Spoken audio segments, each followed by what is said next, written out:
Assalamualaikum warahmatullahi wabarakatuh. Perkenalkan, nama Ananda Sinta Maidatul Putri, NIM 19 14 04 0059. Ananda dari lokal Tadris Matematika B. Baiklah, di sini Ananda akan menjelaskan materi dari mata kuliah Matematika Diskrit yang diampu oleh Ibu Nita Putri Utami MPD. Baiklah, di sini Ananda akan menjelaskan materi yang pertama, yaitu tentang relasi rekursif. Definisi yang pertama, relasi rekursif untuk sebuah barisan AN merupakan sebuah rumus untuk menyatakan AN ke dalam suatu atau lebih suku-suku sebelumnya dari barisan tersebut dengan suatu bilangan bulat non-negatif n. Selanjutnya, suatu barisan yang merupakan solusi dari relasi rekursif jika suku-suku pada barisan tersebut memenuhi relasi rekursifnya. Untuk lebih pahamnya, kita masuk kepada contoh soal. Yang mana contohnya, untuk bilangan bulat non-negatif n, apakah barisan AN 3 sama dengan 3n, AN sama dengan 2 pangkat n, dan AN sama dengan 5 merupakan solusi bagi relasi rekursif AN sama dengan 2A n dikurang 1 dikurang AN dikurang 2. Penyelesaiannya, yang pertama yaitu kita misalkan AN sama dengan 3n untuk bilangan bulat non-negatif n, maka AN sama dengan 2n dikurang 1 dikurang AN dikurang 2. AN sama dengan 2 dikali 3 dikali n dikurang 1 dikurang 3 n dikurang 2 sama dengan hasilnya yaitu AN sama dengan 3n.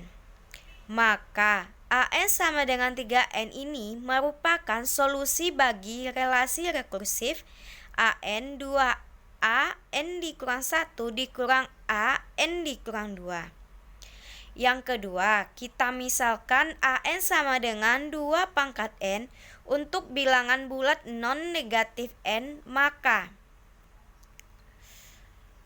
AN sama dengan 2A n dikurang 1 dikurang A n dikurang 2. AN sama dengan 2 dikali A pangkat n dikurang 1 dikurang A n 2 pangkat n dikurang 2 sama dengan 2n sama dengan 2 pangkat n dikurang 2. Hasilnya yaitu AN sama dengan n pangkat n dikali 1 dikurang 1/4 dikurang 2 pangkat n dikali 3/4, yang mana ini tidak sama dengan 2 pangkat n. Maka AN sama dengan 5 merupakan solusi bagi relasi rekursif AN sama dengan 2A n dikurang 1 dikurang AN dikurang 2. Yang ketiga yaitu kita misalkan AN sama dengan 5 untuk bilangan bulat non-negatif n, maka AN sama dengan 2n dikurang 1 dikurang AN dikurang 1. Kemudian kita ganti A-nya yaitu AN-nya yaitu 2 dikurang kali 5 dikurang 5. Hasilnya yaitu 2 kali 5 yaitu 10 dikurang 5 hasilnya 5. Maka AN sama dengan 5 merupakan solusi bagi relasi rekursi AN sama dengan 2n dikurang 1 dikurang AN dikurang 2. Catatan, kondisi awal A0 akan menentukan suku-suku pada barisan berikutnya. Selanjutnya kita masuk kepada jenis-jenis relasi rekursi. Kita masuk kepada definisi yang kedua, yaitu suatu relasi rekursi linier homogen berderajat K dengan koefisien konstanta memiliki bentuk umum, yaitu seperti ini: AN sama dengan C1 A n dikurang 1 tambah C2 A n dikurang 2 tambah Seterusnya, yang mana akhirnya CK AN dikurang K. Dengan C1, C2, CK adalah bilangan real dan CK tidak sama dengan 0. Bisa kita perhatikan pada tabel berikut ini. Yang tabel yang pertama itu berisi relasi rekursi. Yang mana ada yang relasi rekursi linear, ada yang relasi rekursi berbentuk homogen, ada yang relasi berbentuk koefisien konstanta, ada yang relasi rekursi yang berbentuk degree. Di sini bisa dilihat jika relasi rekursi AN sama dengan 2N, 2AN dikurang 1 dikurang AN dikurang 2, ini bisa berbentuk linear, homogen, koefisien. Bisa teman-teman lihat. Untuk lebih jelasnya, kita masuk kepada contoh soal. Yang mana di sini saya mencontohkan tentukan solusi homogen dari relasi rekursi Bn tambah Bn dikurang 1 dikurang 6Bn dikurang 2 sama dengan 0. Dengan kondisi batas B0 sama dengan 0, B1 sama dengan 1. Penyelesaiannya, relasi rekursif tersebut adalah relasi rekursif homogen karena Fn sama dengan 0. Persamaan karakteristiknya dari relasi rekursif Bn tambah Bn dikurang 1 dikurang B6Bn dikurang 2 sama dengan 0 adalah, kita misalkan ini berbentuk aljabar, yaitu alfa pangkat 2 tambah alfa dikurang 6, maka bentuk akarnya yaitu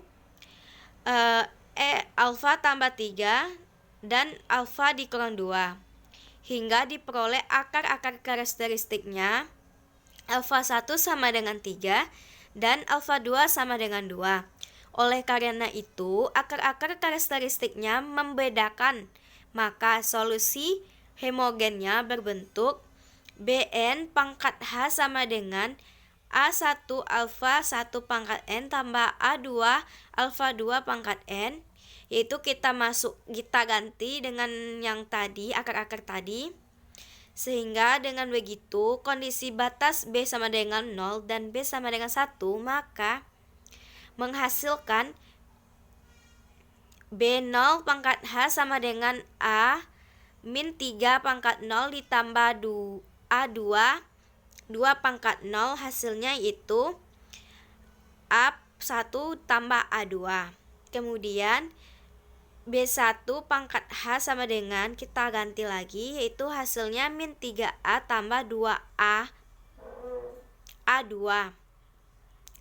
Bila diselesaikan maka diperoleh harga min 1, yaitu min 1/5 dan A1/5, sehingga solusi homogen dari relasi rekursi Bn tambah Bn dikurang 1 dikurang 6Bn dikurang 2 sama dengan 0 adalah Bn pangkat H sama dengan setengah kali min 5 pangkat N ditambah setengah 2 pangkat N. Selanjutnya kita masuk kepada materi poset atau himpunan terurut parsial. Pengertian dari poset adalah suatu biner dinamakan sebagai suatu relasi pengurutan tak lengkap atau relasi pengurutan parsial atau partial ordering relation jika ia bersifat reflektif, antisimetrik, dan transitif.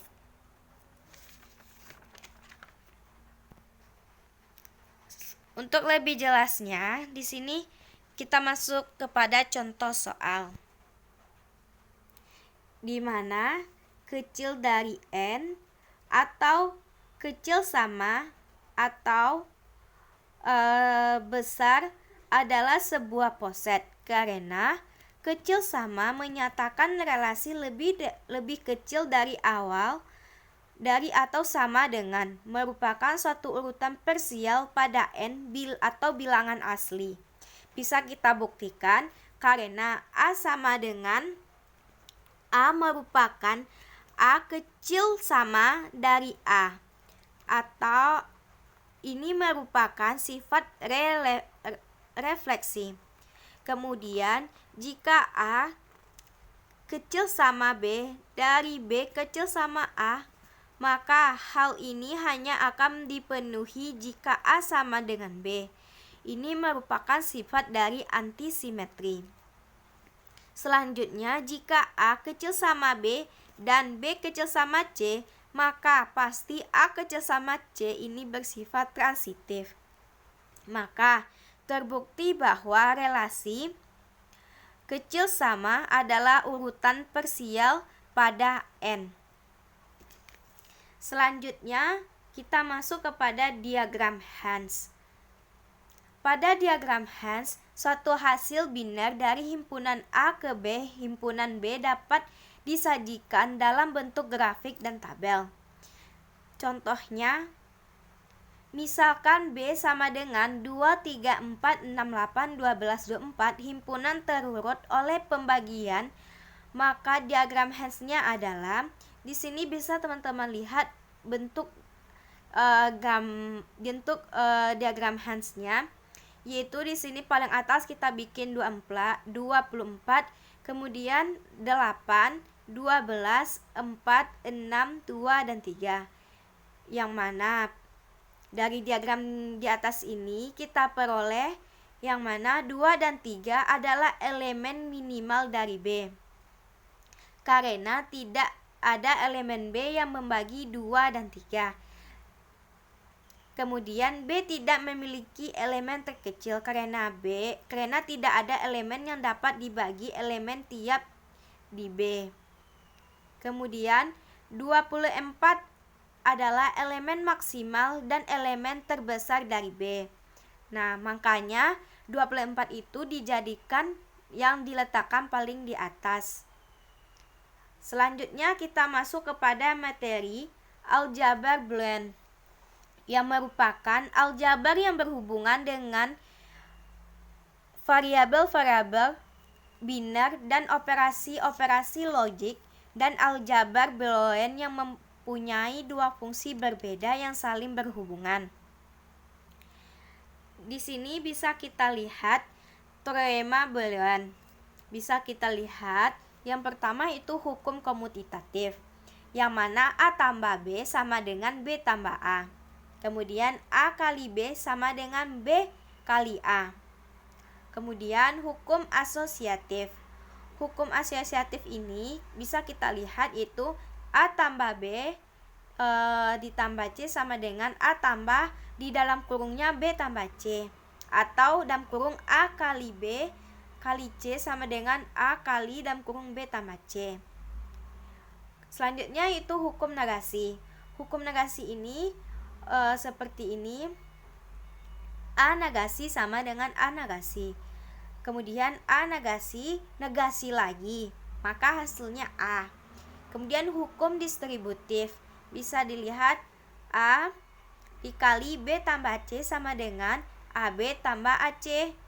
Bisa juga A tambah B dalam kurung B kali C sama dengan A tambah C dikali A tambah C. Selanjutnya hukum absorpsi, yang mana A tambah A kali B sama dengan A. Bisa juga A kali A tambah B sama dengan A. Selanjutnya yaitu hukum identitas. Hukum identitas ini A tambah A sama dengan A kali A sama dengan A. Bisa ini adalah hukum dari teorema Boolean. Langsung saja kepada contohnya, yaitu A tambah A kali B negasi tambah A negasi kali B negasi. Di sini kita bisa rubah bentuknya yaitu A kali A tambah 1 tambah B negasi tambah A negasi B.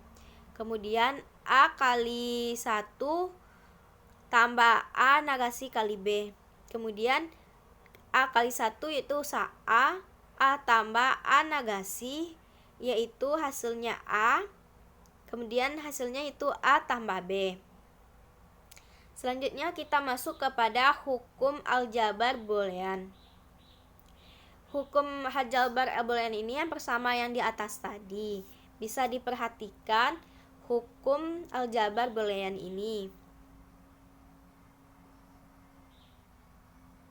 Seperti ini. Untuk mempersingkat waktu, langsung saja di sini saya akan mencontohkan soal aljabar boolean, yaitu sederhanakan pernyataan logika berikut,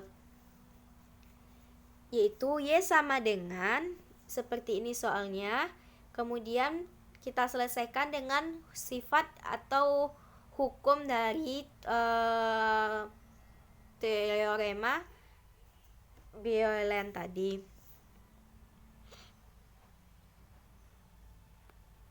Selanjutnya kita masuk kepada gerbang logika. Gerbang logika ini merupakan dasar pembentukan sistem digital logika beroperasi dengan bilangan biner, sehingga disebut juga gerbang logika biner. Jenis-jenis gerbang logika, yang pertama gerbang N. Gerbang N membutuhkan 2 input untuk menghasilkan suatu output. Bisa kita lihat pada tabel kebenaran tersebut, yang mana input dari gerbang N yaitu terdiri dari 2, yaitu input A dan input B. Di sini kita gunakan, di mana di sini jika inputnya 0 dan 0, maka hasilnya 0, dan juga 1 dan 0, maka outputnya juga 0. Tapi jika inputnya 1 dan 1, maka outputnya akan 1. Selanjutnya yaitu gerbang OR.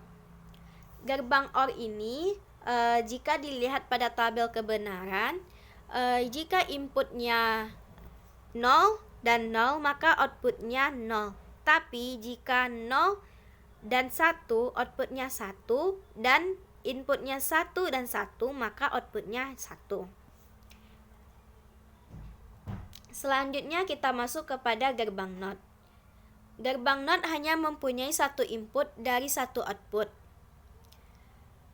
yang mana di sini bisa kita lihat hanya memiliki 1 input dan memiliki 1 output. Bisa dilihat pada tabel kebenarannya. Selanjutnya masuk kepada gerbang NOT atau gerbang NOT N. Bisa dilihat sini pada tabel kebenarannya, jika inputnya 0 dan 0 hasilnya 1, 0 dan 1 hasilnya 1, tapi jika 1 dan 1 inputnya, maka outputnya yaitu 0. Selanjutnya kita masuk kepada gerbang NOR atau NOT OR, yaitu jika inputnya 0 dan 0, maka hasilnya 1. Tapi jika inputnya 0 dan 1, outputnya yaitu 0, dan jika inputnya 1 dan 1, outputnya juga 0. Selanjutnya yaitu gerbang XOR, yang mana di sini inputnya jika 0 dan 0, outputnya 0, inputnya 0 dan 1, outputnya 1. Tetapi jika inputnya 1 dan 1, outputnya sama dengan 0.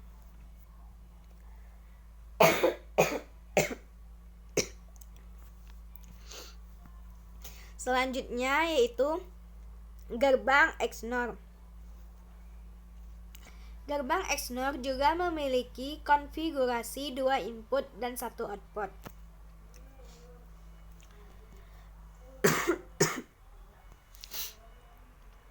Yang mana inputnya yaitu 0 dan 0, outputnya 1. Inputnya 0 dan 1 hasilnya 0, dan inputnya 1 dan 1, outputnya 1. Bisa kita lihat pada contoh berikut ini. Kita buatlah gambar rangkaian dan tabel kebenaran dari soal berikut ini. Yaitu Z sama dengan A tambah B kali C. Yang mana gambar rangkaiannya yaitu bisa dilihat seperti ini. A, B, C adalah inputnya, dan Z ini adalah keluarannya atau outputnya. Yang B kali C ini adalah bisa di sini, sehingga tabel kebenarannya seperti ini. Kenapa tabel kebenarannya ada 8 kolom? Karena di sini memiliki 3 input, maka 2 pangkat 3 sama dengan 8. Maka pada tabel yang pertama yaitu A, maka kita isi dengan 0, 0, 0, 0 sebanyak 4 kali dan 1 sebanyak 4 kali. Yang tabel B kita isi dengan 0, 2 dan 1, 2 kita selang-seling. Kemudian pada tabel C kita isi dengan 0, 1, 0 dan 1 dengan perselingan. Kemudian terlebih dahulu kita cari dulu B kali C, yang mana di sini B kali C ini adalah gerbang N. Gerbang N ini seperti kita ketahui, jika inputnya yaitu 0 dan 0, maka outputnya 0, dan kemudian 0 dan 1 outputnya 0. Jika inputnya 1 dan 1, maka hasilnya 1. Maka di sini bisa kita lihat saja yang mana inputnya 1 dan 1, yaitu kita kasih 1 dan selain itu adalah 0.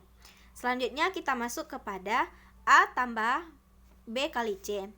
Di sini adalah gerbang OR, yang mana gerbang OR ini jika inputnya 0 dan 0, maka outputnya 0. Kemudian jika inputnya 0 dan 1, maka outputnya 1. Nah, kemudian jika inputnya 1 dan 1, maka outputnya 1. Maka di sini bisa kita lihat jika inputnya 0 dan 0, maka 0. Maka kita lihat di sini yang mana inputnya yang 0 sama dengan 0, maka kita kasih dengan 0. Yang mana ada 0 dan 1, maka outputnya yaitu 1. Dan mana inputnya yang 1 dan 1, maka outputnya 1. Maka tabel kebenaran dari A tambah B sama dengan C adalah seperti ini. Selanjutnya kita masuk kepada konsep dasar graf. Teori graf adalah salah satu cabang matematika yang terus berkembang dengan pesat. Teori ini sangat berguna untuk mengembangkan model-model tekstur dalam berbagai keadaan. Sebuah graf adalah sebuah himpunan terhingga tak kosong yang memuat objek-objek yang disebut simpul dan himpunan pasangan yang tak usul antara simpul-simpul yang berlainan yang disebut sisa, yang disebut dengan sisi. Jenis-jenis dari graf yaitu yang pertama graf berhingga dan graf tak berhingga. Ini termasuk dengan berdasarkan orientasi arah pada sisi. Bisa teman-teman lihat gambarnya seperti ini. Selanjutnya yaitu berdasarkan ada tidaknya gelang atau sisi ganda pada suatu graf, yaitu graf sederhana dan graf tak sederhana. Bisa teman-teman lihat gambar dari jenis graf tersebut. Selanjutnya kita masuk kepada berdasarkan orientasi arah pada sisi, yaitu terdiri dari graf berarah dan graf berarah. Gambarnya seperti ini. Selanjutnya kita masuk kepada contoh. Bisa kita lihat seperti ini. Maka V-nya itu terdiri dari 1, 2, dan 3, dan E-nya yaitu terdiri 1 dan 2, 1, 3, 2, 3, 2, 4, dan 3, 4. Selanjutnya masuk kepada derajat titik. Derajat suatu titik F pada sebuah graf G ditulis dengan deg F adalah jumlah sisi yang terhubung pada F. Dengan kata lain, jumlah sisi yang memuat F sebagai titik ujung derajat yaitu banyaknya busur yang ada pada suatu simpul DF, yang mana N sama dengan V, yaitu kardinalitas simpul, yang kemudian M sama dengan E adalah kardinalitas busur. Untuk lebih jelasnya, bisa kita lihat contohnya sebagai berikut. Berapakah derajat pada graf tak berarah pada gambar tersebut? Di sini kita bisa lihat dulu simpul-simpulnya, yaitu DA, DB, DC, DE, dan DF. Maka DV-nya yaitu berapa simpul yang mengarah kepada A, yaitu adalah 2, karena ada 2. Kemudian DB ada berapa? Ada 1, 2, 3, 4, 5. Kemudian ada DC yaitu 3. Kemudian DE 3, DF 0. Maka di sini dapat kita lihat hasilnya yaitu 14.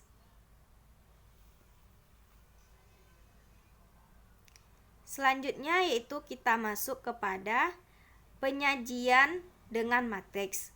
Misalkan disajikan graf G dalam matriks ruas B ukuran M kali 2, maka setiap baris matriks menyatakan ruas. Misalkan baris 4, 7 menyatakan ada ruas menghubungkan simpul 4 dan 7. Yaitu bisa dilihat contohnya seperti berikut. Maka matriks ruasnya seperti ini, bisa teman-teman lihat, atau seperti ini bisa dengan cara berpasangan, yaitu 1 2, 1 3, 1 4, 1 5, 2 3, 3 4, 3 5, dan 4 5. Selanjutnya di sini kita masuk kepada materi lintasan terpendek. Lintasan terpendek ini merupakan lintasan minimum yang diperlukan untuk mencapai suatu tempat dari tempat tertentu. Terdapat beberapa jenis persoalan lintasan terpendek, antara lain: yang pertama, lintasan terpendek antara dua buah simpul tertentu. Yang kedua, lintasan terpendek antara semua pasangan simpul.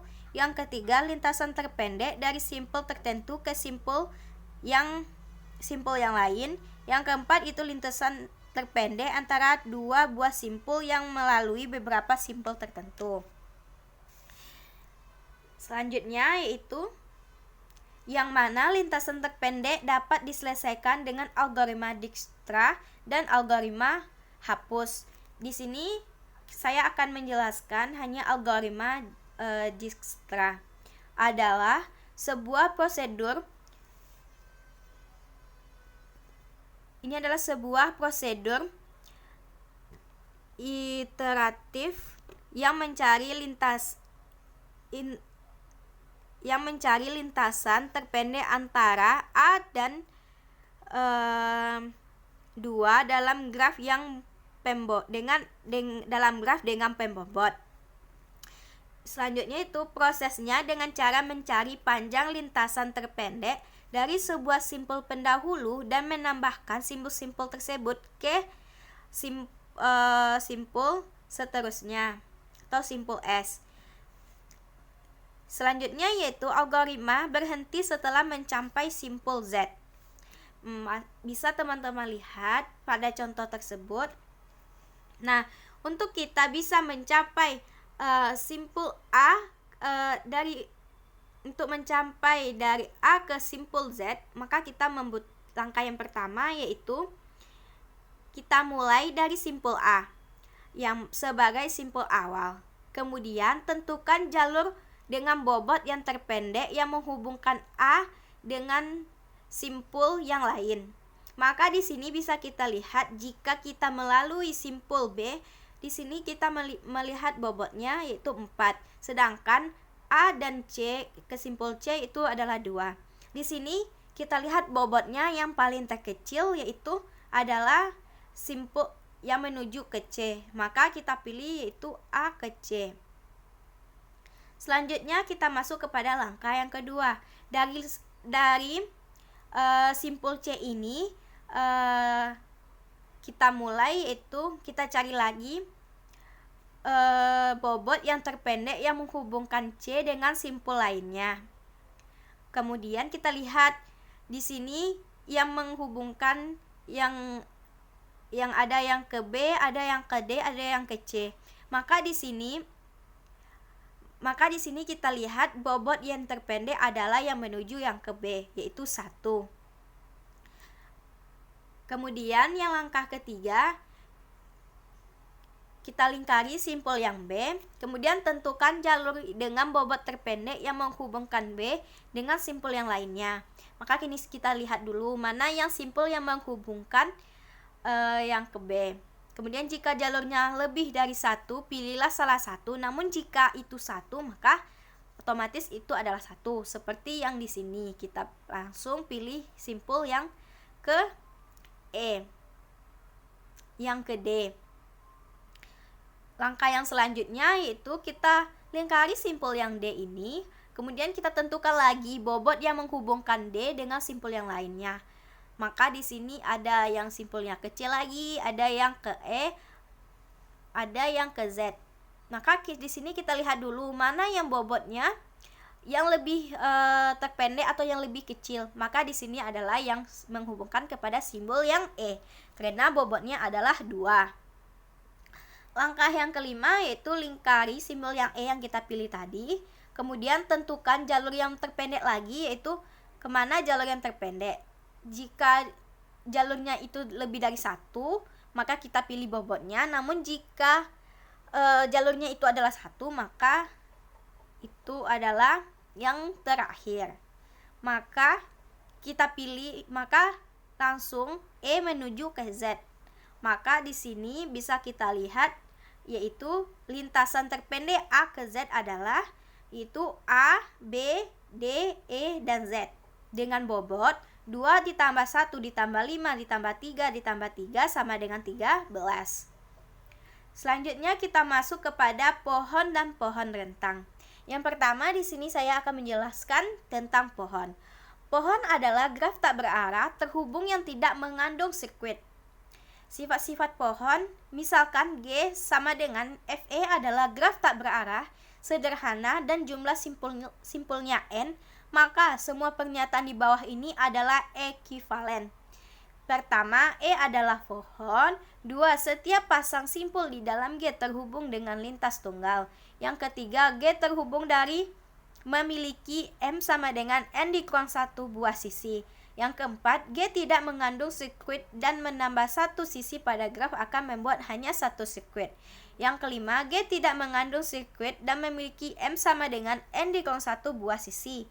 Yang keenam yaitu G terhubung dan semua sisinya adalah jembatan. Untuk lebih jelasnya bisa teman-teman lihat pada contoh berikut ini. Maka di sini ada dalam paling di atas adalah 1, kemudian 2, di 2 ini ada 4 dan 5, yang kemudian ada 3 yaitu ada 6 dan 7. Yang mana G adalah pohon dengan jumlah simpulnya adalah sebanyak 7. Kemudian setiap pasang simpul di dalam G terhubung dengan lintas tunggal, yaitu lintasan 1 dan 4.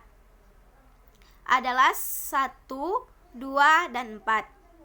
Yang G terhubung dan memiliki M sama dengan N dikurang 1 buah sisi, yaitu M sama dengan 7 dikurang 1 sama dengan 6 buah sisi.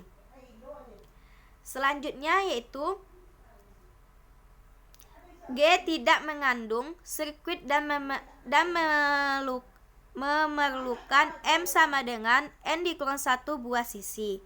Kemudian G tidak mengandung sirkuit dan menambah pada suatu sisi pada graf akan membuat hanya satu sirkuit. G terhubung dan semua sisinya adalah jembatan. Selanjutnya yaitu pohon merentang. Pohon merentang dari graf terhubung adalah graf merentang yang merupakan pohon. Selanjutnya pohon merentang diperoleh dengan melukis sirkuit di dalam graf. Setiap graf terhubung mempunyai paling sedikit satu buah pohon merentang. Yang mana cara mendapatkan pohon merentang minimum yaitu dengan cara yang pertama itu algoritma prim. Langkah yang pertama itu ambil sisi dari graf G yang berbobot minimum. Masukkan ke dalam T. Langkah yang kedua yaitu pilih sisi UV yang mempunyai bobot minimum dan bersisian dengan simpul di T. Tetapi UV tidak membentuk sirkuit di T. Masukkan UV ke dalam T. Langkah yang ketiga yaitu ulangi langkah yang kedua sebanyak N dikurang 2 kali. Langkah yang kedua untuk menentukan pohon rentang minimum adalah dengan cara algoritma Kruskal.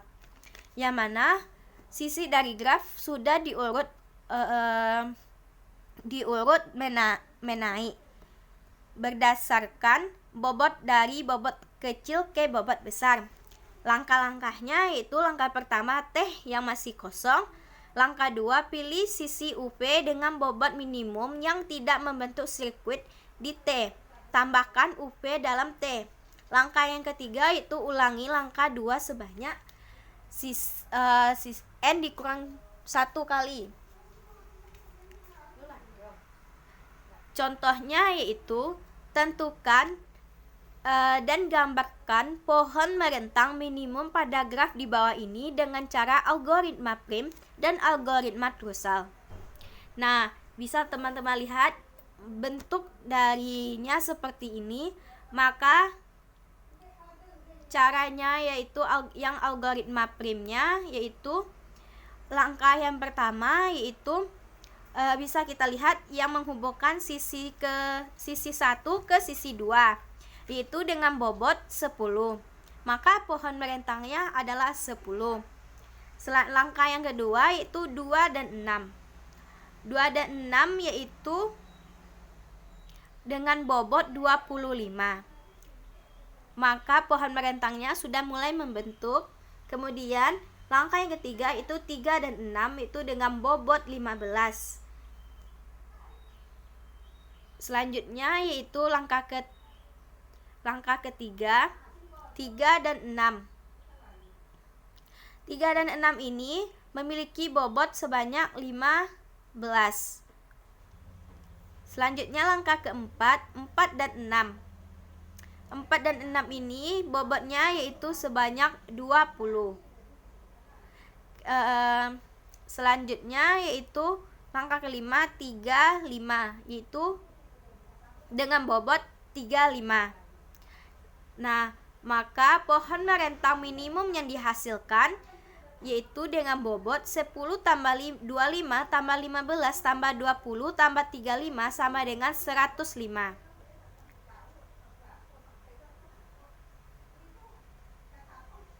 Selanjutnya yaitu kita masuk kepada algoritma Kruskal.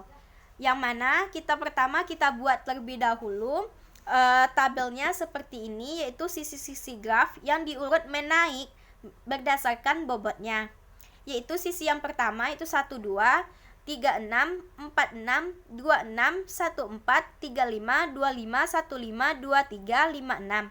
Dengan bobot masing-masing yaitu 12 yaitu 10, 36 sama dengan 5, bobotnya 4 dan 6 bobotnya 20, 26, 25, 1,4 30, 3,5 yaitu 35, 2,4 40, 1,5 45, 2,3 50, 5,6 55. Maka langkah yang tadi yaitu seperti saya bilang pertama tadi, sisi dari graf sebuah yang diurut menaik berdasarkan bobotnya dari bobot kecil ke bobot yang lebih besar. Maka kita buat dulu yaitu 1, 2, 3, 4, 5, dan 6. Maka langkah yang pertama itu kita lihat dulu sisi 1 dan 2. Maka bobotnya yaitu 10. Maka kita bikin seperti ini. Maka pohon merentangnya berbentuk seperti ini. Langkah yang kedua yaitu sisi 3 dan 6. Yang mana bobotnya 15. Maka kita lihat di sini. Maka bentuknya seperti ini. Selanjutnya yaitu kita masuk kepada langkah yang ketiga yaitu dengan dengan sisi 4,6 yaitu bobotnya 20. Maka gambarnya seperti ini, kita mengikuti gambar yang sebelumnya saja. Kemudian kita masuk ke langkah yang keempat, yaitu 2,6 itu sama dengan bobotnya sebanyak 25. Maka gambar pohon merentangnya seperti ini. Kemudian kita masuk kepada langkah yang kelima, itu dengan sisi 1,4, yaitu di sini kenapa di sini ditolak? Karena ini membentuk sirkuit. Karena pada pohon merentang ini tidak boleh membentuk sirkuit. Kemudian yaitu langkah yang keenam, yaitu pada sisi 3 dan 5 itu bobotnya 35. Maka bentuk pohon merentangnya adalah seperti gambar ini. Maka pohon merentang minimum yang dihasilkan yaitu dengan bobot 10 tambah 25 tambah 15 tambah 20 ditambah 35 itu sama dengan 105.